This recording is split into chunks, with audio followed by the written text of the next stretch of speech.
하나님은 다윗과 언약을 맺으시며 약속한 것이 있었습니다. 그것은 그의 씨를 통해, 그의 아들을 통해 하나님이 성전을 세우시고, 그리고 또한 그의 아들은 하나님과에 있어서 부자 관계, 비록 실수를 한다 할지라도, 잘못을 한다 할지라도 버려지지 않을 관계가 될 것이라고 약속하셨습니다.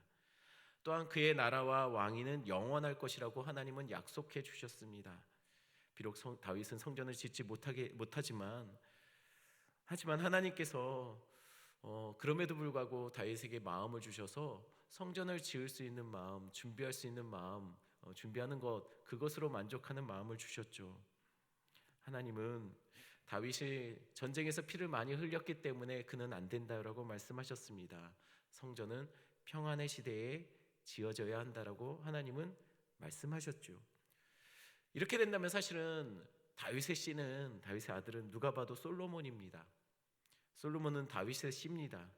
또한 이름조차도 평화롭다라는 뜻입니다. 즉 솔로몬의 시대는 평화가 다스리는 시대입니다. 하나님께서는 또한 그의 이름을 여디디아라고 이름 붙여 주셨습니다. 여호와의 사랑받는 자라는 뜻이죠. 그러니 다윗과 언약하신 그 평안의 시대에 다윗의 씨로 하나님이 사랑하는 자, 그 아들로 통해서 지어질 그 성전, 누가 봐도 그 약속의 주인공은 솔로몬이 맞는 것 같습니다. 그런 솔로몬에 의해서 성전이 오늘 본문에 드디어 완성되었습니다.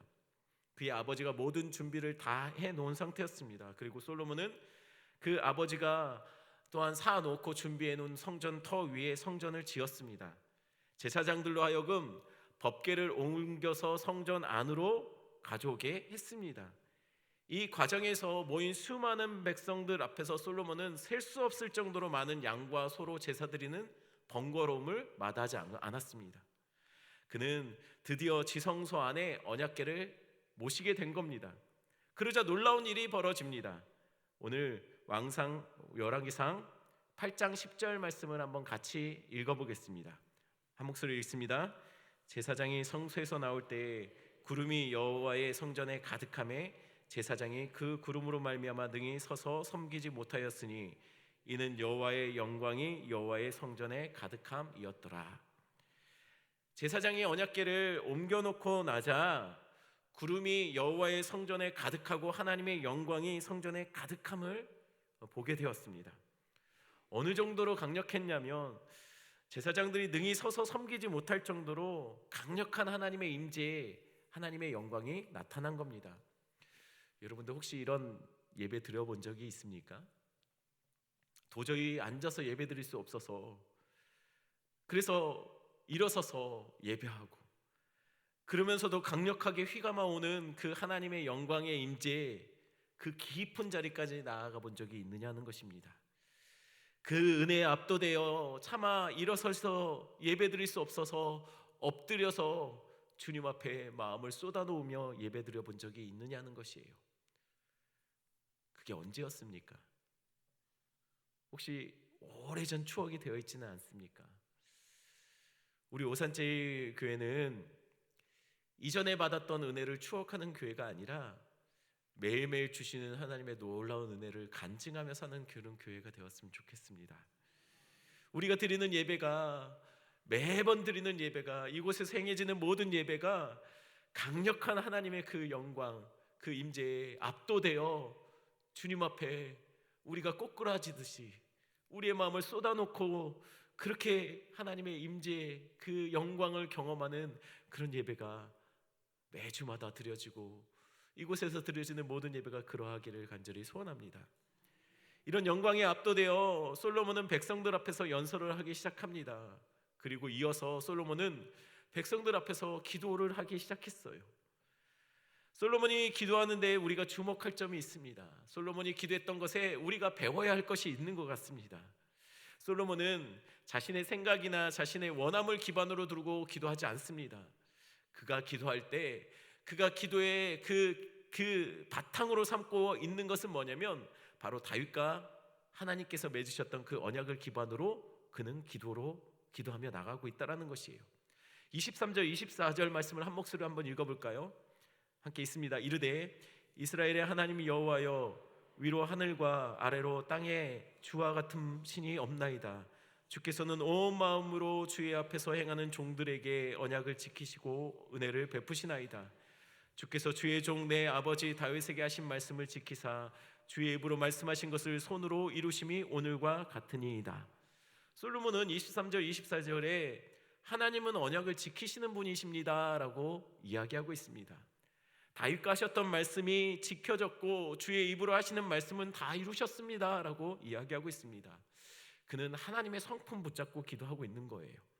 그 하나님의 성품은 말씀하신 바, 약속하신 바는 반드시 이루시는 분이라고 지금 솔로몬은 하나님을 찬양하고 그의 기도를 시작하고 있더라는 것이에요. 그리고 이 약속을 이루시는 하나님의 성품을 의지하여서 25절에 그의 소원함을 말하기 시작합니다. 25절 말씀 제가 읽어드립니다. 이스라엘의 하나님 여호와여, 주께서 주의 종 내 아버지 다윗에게 말씀하시기를 내 자손이 자기의 길에서 삼가서 내가 내 앞에 행한 것 같이 내 앞에서 행하기만 하면 내게서 나서 이스라엘의 왕위를 앉을 사람이 내 앞에서 끊어지지 아니하리라 하셨사오니 이제 다윗을 위하여 그 하신 말씀을 지키시옵소서. 약속을 반드시 이루시는 하나님, 우리 아버지와 이렇게 말씀하셨습니다. 이스라엘 왕위가 다윗의 가문에서 끊어지지 아니하겠다. 주님 약속하셨습니다. 당신은 하신 말씀 지키시는 분 아닙니까? 그러니 그 약속 지금 지켜주십시오. 당신의 약속을 지키시는 성품 내가 믿습니다. 그러니 지켜달라고 지금 그는 기도하고 있는 것이에요. 여러분, 하나님이 들으시면, 이 기도 들으시면 안 지킬 수 없지 않습니까? 하나님의 성품을 이야기했어요. 당신은 말씀하신 모든 거 다 지키시는 분이십니다. 다윗과 하신 말씀 다 지키셨습니다. 그러니 그때 약속하신 거 있죠. 다윗과 맺으신 그 언약, 왕위가 결코 끊어지지 않겠다는 그 약속, 주님 지키십시오. 여러분, 안 지킬 수 없는 기도 아닙니까? 26절에 보니 솔로몬은 여기서 멈추지 않고 아주 집요하게 하나님께 계속 기도하고 있는 것이에요. 26절 한 목소리 읽어볼까요? 시작. 그런즉 이스라엘의 하나님이여, 원하건대 주는 주의 종 내 아버지 다윗에게 하신 말씀이 확실하게 하옵소서. 이제는 확실하게 해달라고 한 번 더 도장을 찍습니다. 여러분, 기도에 응답받는 비결은 하나님의 신실하신 성품에 의지하여서 약속의 말씀 붙잡고 기도하는 겁니다. 하나님은 약속을 반드시 지키시는 분입니다. 그러니 기도할 때 하나님, 내 소원이 이렇습니다, 내가 원하는 것이 이것입니다 라고 기도하기보다는 하나님의 성품을 기반으로 한 말씀 붙잡고 기도하십시오.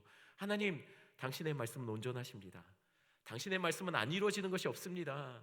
그러니 잠시만요, 내가 성경에 보니까 하나님 이렇게 말씀하셨더라고요. 이거 저한테도 지켜주십시오. 이렇게 기도하라는 겁니다. 하나님이 약속하신 그 말씀 지키실 거 믿고 붙잡고 그 약속 내 거 삼으시라는 이야기예요. 내 뜻이 아니라, 하지만 그 솔로몬의 기도의 앞권은 언약을 의지해서 기도했지만 그의 기도의 내용을 보면 자신의 소원이나 자신의 부귀영화를 구하지 않았습니다. 나 잘되고 내가 형통하는 것, 그것을 위해서 기도하지 않아요. 성전을 사모하며 그의 백성들이 돌이키는 것을 놓고 지금 지금 솔로몬은 기도하고 있더라는 것이요. 그 전에 27절 말씀, 솔로몬은 먼저 이런 감격을 주님 앞에 드립니다. 하나님이 참으로 땅에 거하시리이까 하늘과 하늘이라도 주를 용납하지 못하겠거든 하물며 내가 건축한 이 성전이오리까. 먼저 솔로몬은 멋진 고백을 합니다. 하나님 참으로 땅에 거하시겠습니까? 하늘과 하늘이라도 주를 용납하지 못하겠거든 하물며 내가 건축한 이 성전, 정말 당신 이곳에 거하실 수 있겠습니까? 솔로몬의 진짜 기도의 핵심은 이것이었어요. 언약을 바탕으로 간구하지만 진짜 마음은 하나님에 대한 감격이었습니다. 자기의 소원이 아니라 하나님을 기뻐하고 그렇게 간구하고 있더라는 것이에요. 하나님에 대한 그의 은혜에 대한 감격 없이 우리의 원하는 것만 얻어내려고 하는 기도는 이방 종교에서 하는 주문과 같은 것이죠. 솔로몬은 하나님을 생각할 때 너무나 감격하여 오늘 이 기도를 드리는 겁니다. 하나님, 정말 이 성전에 거하실 수 있겠습니까? 솔로몬 성전은 총 7년간 건축하였습니다. 사실 다윗 때부터 준비 기간을 그때부터 치면 훨씬 더 길어질 겁니다. 엄청난 예산을 투입했습니다. 외국에서 가장 실력 좋은 장인들을 불러 모았습니다. 각종 보석들로 최고의 재료들로 건축물을 만들어냈습니다. 그런데 솔로몬의 기도를 보니 솔로몬이 성전을 완성해 놓고 아마도 걱정이 되었던 것 같습니다. 그것은 이런 걱정이었던 것 같아요. 정말 당신 이 성전에 계실 수 있겠습니까? 여러분, 이게 무슨 말입니까? 최고의 실력자들로 최고의 재료로 정성을 다해서 성전을 만들었지 않습니까? 그런데 솔로몬이 하나님이 참으로 땅에 거하실 수 있겠습니까? 하늘과 하늘들의 하늘이라도 주를 감당치 못하겠는데 내가 건축한 이 성전에 정말 계실 수 있겠습니까? 주의 영광을 생각한다면 온 세상 만든 천지 만물보다 더 크신 분이신데 과연 이 좁고 초라한 이 성전에 계실 수 있겠습니까? 최선을 다해서 내가 만들었지만 주의 영광에는 비할 바가 아닌데 주님, 그럼에도 불구하고 이곳에 계실 수 있겠습니까? 라고 그는 고백하고 있더라는 것이에요. 몰라서가 아닙니다. 왜냐하면 이미 하나님의 영광이 이 성전에 강력하게 임한 것을 이미 봤지 않습니까? 이미 알고 있었어요. 하나님은 계실 거예요. 그렇지만 그의 이 기도의 핵심은 너무나 감격스럽다는 거예요. 믿기지 않는다는 거예요. 내가 만든 이 성전에 주님 정말 계신다는 것이 놀랍더라는 것이에요. 우리의 기도의 기반이 이것이 되어야 됩니다. 하나님, 나 같은 죄인 속에 정말 성령으로 함께 하실 수 있습니까? 하늘과 하늘들의 하늘도 주님을 감당치 못하는데 주님, 정말 나 같은 죄인들과 정말 함께 하실 수 있습니까? 이것이 우리의 고백이 되어야 한다는 것이죠. 이미 그는 하나님의 영광이 성전에 가득히 임재한 것을 알고 있었어요. 그 임재를 붙잡고 솔로몬은 기도하기 시작합니다. 28절부터 그는 7가지 간구를 합니다.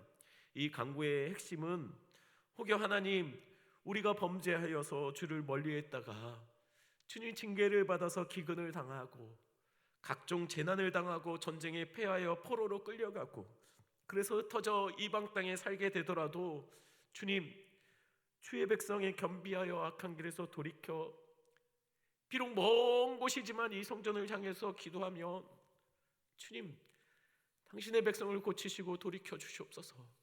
다시 주의 자리, 주의 백성으로 돌아오게 주님 도와주시옵소서라고 기도하고 있더라는 것이에요.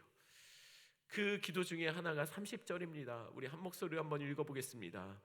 주의 종과 그 간구함을 들으시되 주께서 계신 곳 하늘에서 들으시고 들으시사 사하여 주옵소서. 솔로몬의 간구의 핵심은 언약을 기반으로 구하는 간구였습니다. 그러나 그의 간구의 내용은 자기의 부귀영화가 아니었어요. 혹 주의 백성이 하나님께 범죄했을 때 돌이켜 이 성전을 향하여 기도한다면 하나님은 하늘에서 들으시고 우리의 죄를 사하여 달라는 기도였습니다. 비록 흩어진 곳에서라도, 비록 멀리 이방 땅에라도 이 성전을 향해서 기도하면, 비록 성전이 무너져서 터조차 남지 않았다 할지라도 주님, 백성들이 흩어진 그곳에서 주의 성전을 향해서 기도하면 하나님, 다시 주의 백성이 돌아오게 해달라는 기도였습니다. 솔로몬은 자신이 세운 성전의 용도를 그곳에서 부귀영화를 위한 기도를 올리는 장소로 삼지 않았습니다. 자신이 높아지고 자신의 목소리를 드러내고 성전을 통해 왕권이 강화되는 용도로 성전을 생각하지 않았습니다. 성전을 통해 자신이 위로받고 힘을 얻고 형통하는 것, 그것도 그 성전의 용도로 생각하지 않았습니다. 성전의 용도를 죄인이 돌이키는, 하나님의 죄사함의 은혜가 선포되는 장소, 하나님을 떠났던 백성들이 돌이켜 죄를 자복하고 주께 돌아오는 회복의 장소로 생각했다라는 것이에요. 우리 오산제일교회가 그런 회복의 장소가 되었으면 좋겠습니다. 우리 성도들이 이곳에 모여서 기도할 때 하늘의 하나님은 그 기도를 들으시고 응답하셔서 죄인인 우리가 돌이키고 돌이키지 않는 남편과 또는 아내와 우리의 가족과 우리의 자녀와 우리의 이웃과 직장 동료들이 주께 돌아오는 장소가 되기를 간절히 소원합니다. 그러나 더 중요한 사실은 하늘과 하늘들의 하늘도 감당치 못했던 그 하나님이 실제로 이 땅에 거하셨다는 사실입니다. 그 감격이 실제로 이루어진 사건이 있었습니다. 바로 예수 그리스도가 이 땅에 육신의 몸을 입고 우리 중에 거하신 사건입니다. 다윗의 가문으로 그가 오신 겁니다. 하늘과 하늘들의 하늘도 감당치 못할 그 하나님이 인간의 몸을 입고 이 땅에 오신 것이죠. 우리 중에 함께 하신 겁니다. 그래서 우리는 그분의 이름을 임마누엘이라고 합니다. 하나님이 우리와 함께 하신 거예요. 이건 장소적인 개념만을 말하는 것이 아닙니다. 우리처럼 우리 같은 죄인의 몸을 입고 우리의 입장이 되어 주신 것이에요. 그래서 그분은 우리가 언제 힘들어하는지 잘 아십니다. 언제 우리의 마음이 무너지는지 다 아십니다. 사람들에게 배신당하고 손가락질 받을 때, 비난받을 때, 육신적으로 지치고 힘들 때, 오해가 쌓일 때, 때로는 극심한 스트레스와 불안으로 고통할 때 우리의 마음이 어떻게 힘들어하는지, 얼마나 무너지는지 그분이 잘 아십니다. 왜냐하면 우리처럼 되셨기 때문입니다. 그리고 이제는 성령으로 우리 속에 함께 하십니다. 우리를 인도하세요. 우리도 동일한 고백이 필요합니다. 정말 하나님 내 속에 함께 하실 수 있겠습니까? 우리 같은 죄인의 몸, 매번 넘어지고 매번 여러 가지 죄악으로 여전히 고민하고 해결하지 못하는 죄의 습관들을 가진 우리인데, 하늘과 하늘들의 하늘도 주를 감당하지 못하는데 나 같은 죄인 정말 함께 하실 수 있습니까? 이 고백이 우리의 매 예배 때마다 주님을 만나는 그 시간마다 고백되어야 될 거라고 생각합니다. 그리고 그 고백 갖고 기도해야 될 것이 있어요. 하나님, 이 백성 돌이켜 주시옵소서. 주님, 이 백성이 다시 한번 겸비하여 주께 돌아와 잃었던 예배의 자리로 회복하게 해 주시옵소서. 주님, 이 백성이 주님을 멀리 떠나고 기도의 자리를 잃어버리고 진리에서 벗어날 때마다 주님 약속하셨듯이 이 성전을 향하여 우리가 기도할 때 주님은 하늘에서 들으시고 이 백성을 돌이켜 주시옵소서. 이 백성이 다시 예배의 자리로 회복하게 하여 주옵소서. 다시 교회가 교회다워지게 주님 도와주시옵소서. 이 말씀 붙잡고 우리 한번 같이 기도하는 시간을 갖겠습니다.